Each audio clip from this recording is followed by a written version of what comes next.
Hi guys, I am Asif Ali and you're watching CGHOW video. Today I created this sci-fi tunnel and this also follows the camera. So if I move the camera, it will again come to this direction.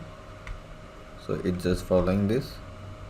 And the particle also following the camera, and also the ring from where the particle is spawning, that is also facing the camera. So the emitter facing the camera and particle velocity is also facing the camera. So let's start this video, and if you haven't subscribed my YouTube channel yet, please subscribe. If you like this video, please share, like, comment, and let's start this video. So as you can see, it's following the camera and the velocity depend on how far my camera is. So if I move the camera far, the velocity will be higher. If I move the my camera to the closer to the emitter, you can see the velocity is lower. Okay.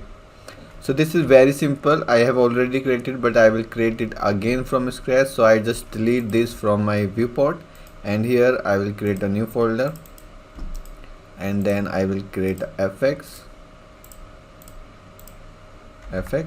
and we need a material. So I will create a material ms, just for square shape I will take. So I'll take this particle color and connect it here, and then I will make this translucent, unlit, two-sided, and opacity. So it is just a square flat color. So now I'll close this. So in this fx I have this fountain, and I will delete all these modules, and we have now this spawn rate. We need lots of particles